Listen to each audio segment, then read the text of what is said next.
All right, the gray shirt is back.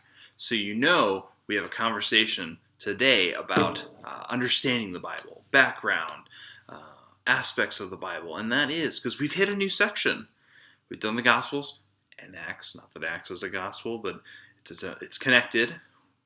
Watch the video in Acts to make if you have no idea what I'm talking about. Anyway, today we're talking about what is an epistle.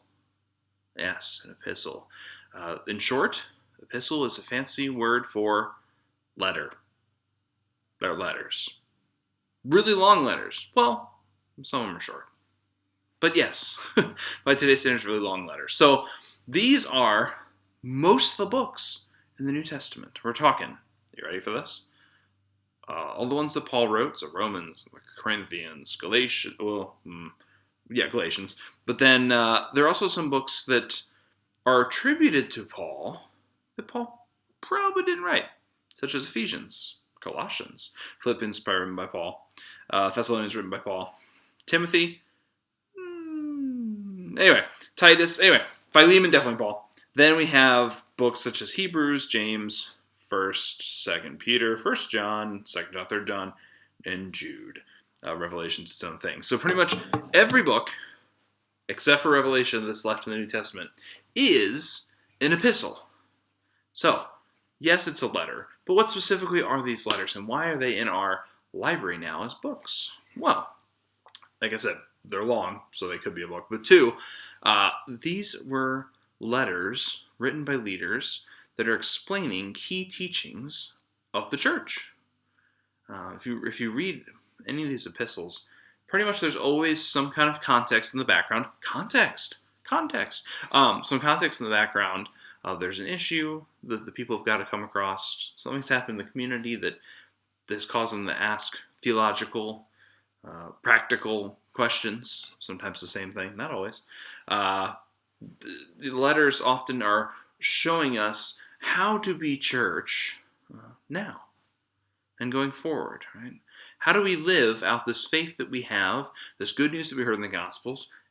What does it mean for us now? That's kind of these practical questions. Paul, like I said, is the most prolific author of the Bible. He has the most books in our library, shall we say. Now, when I'm saying undisputed and disputed, Paul traveled, missionary around so often, as we heard in the book of Acts. He was very well educated, very persuasive, literate. He wrote many of these books, but there are some that then are attributed to him that probably aren't him. How do we know? Well, one, if you look at the Greek, they're very different. Paul's Greek is immaculate, perfect. I mean, just gorgeous. Oh, it's a gorgeous Greek.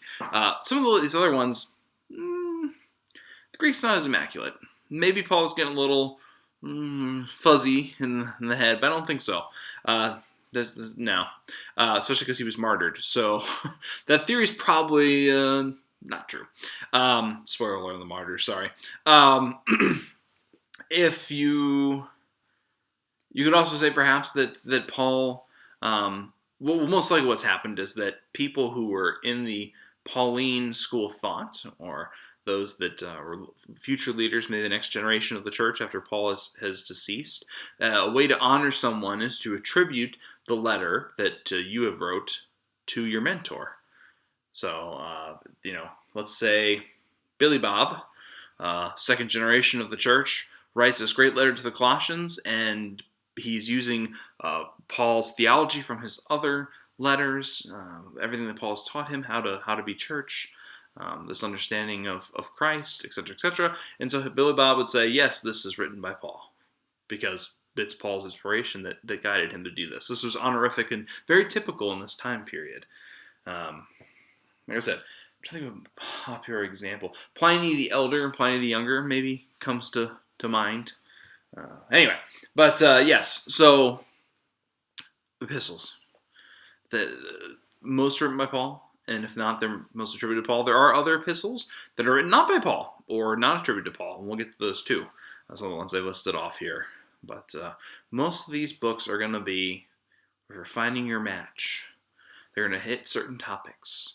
They're going to cover what it means to be a believer and a part of a community in the face of adversity, living in a nation that necessarily doesn't support and even persecutes the church. What does it mean to live fully into the faith?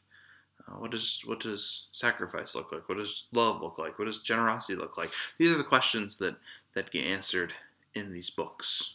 And the first, which is fun, I enjoyed that they put Romans right after the book of Acts. Romans is kind of the magnus opus of Paul.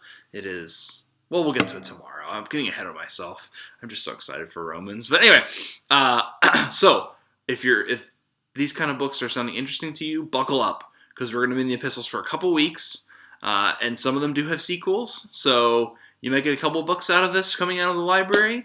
And also, I would say that some of the epistles are going to match up nicely with some of the gospels as well. So you can be getting multiple books out of the library. You don't just have to pick one. Okay. I will talk to you tomorrow with the wonderful book of Romans.